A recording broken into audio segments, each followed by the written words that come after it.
This report was adapted from the documentary Nazi War Criminals Sentenced to Death and Their Requests for Clemency Verbatim by J.M. Mahler and is available in bookstores.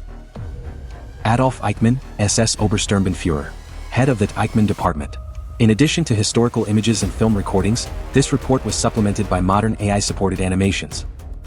Eichmann, born in Solingen on the 19th of March 1906, was head of the Eichmann Department, which belonged to the Reich Security Main Office, from where the persecution and deportation of European Jews was organized.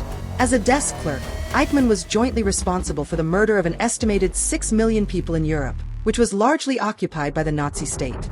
He is considered the personification of the sober official who becomes a mass murderer. In 1914, the Eichmann family moved to Linz, Austria, where his father took up a position as an accountant. After school, Eichmann began training as a mechanic, but dropped out. Instead, he made his money as a salesman and agent.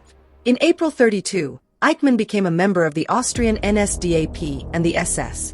And after the party was banned in Austria in June 1933, he went to Bavaria and joined the SS security service there in 1934 and went through various stations there.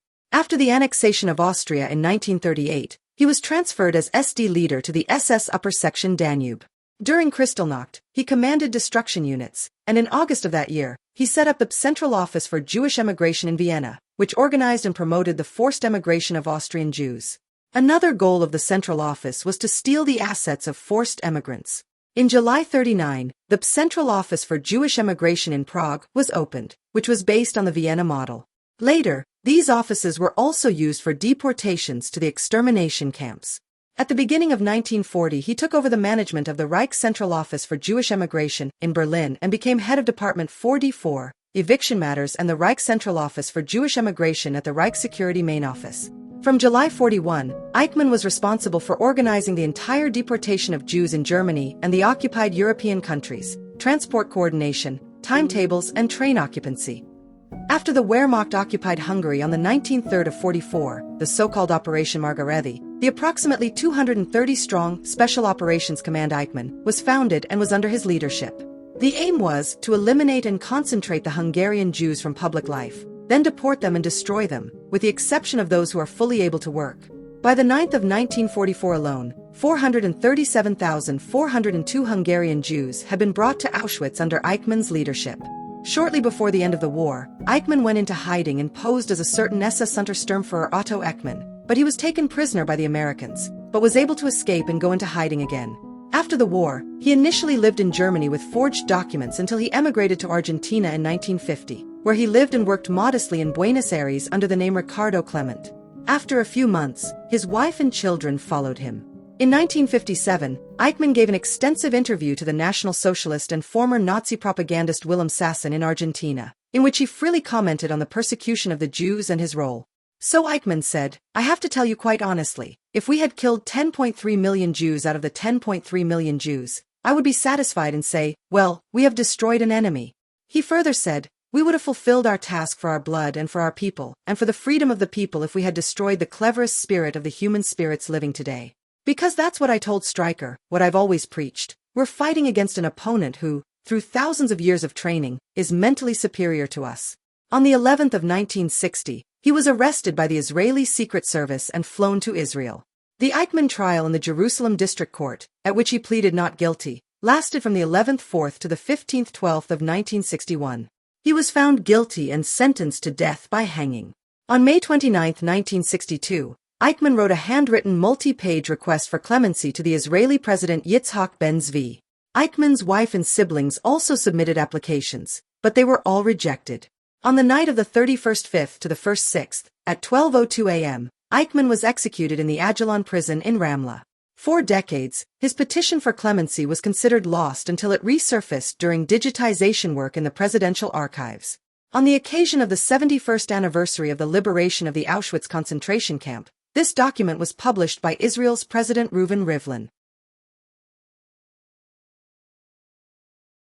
To the President, I agree with my defense lawyer's request and would like to point out the following.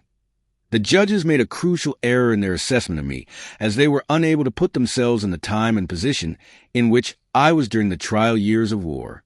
The error is caused by the fact that only individual documents were presented in my proceedings, which, without connection to the entire command material, must give a false picture. It is not true that I was such a high-ranking personality that I could and would have pursued the persecution of the Jews independently. The fact that the judges ignored in their judgment clearly speaks against such an abundance of power. I never had such a high rank, which should have been associated with such decisive, independent powers. So I didn't give a single order in my own name, but always only acted on behalf of, in general. If, as the judges assumed, I had been the recognized zealous driver in the persecution of the Jews, this would also have been reflected in promotion and other benefits. But I was not given any advantage. It is also not true that I have never allowed myself to be influenced by human feelings. I immediately asked for a transfer under the impression of the outrageous atrocities I had experienced. Likewise, during my police interrogation, I revealed the previously unknown atrocities in order to help establish the truth as indisputable. I declare again, as I have already done in court, I abhor the atrocities committed against the Jews as the greatest crimes and consider it fair that the perpetrators of such atrocities are held responsible now and in the future. However, the line must be drawn between the responsible leaders and the people who, like me, merely had to be instruments of leadership. I was not a responsible leader, and therefore I do not feel guilty.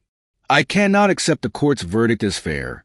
I ask you, Mr. President, to make use of your right to clemency and order that the death sentence not be carried out. Adolf Eichmann, Jerusalem, May 29, 1962.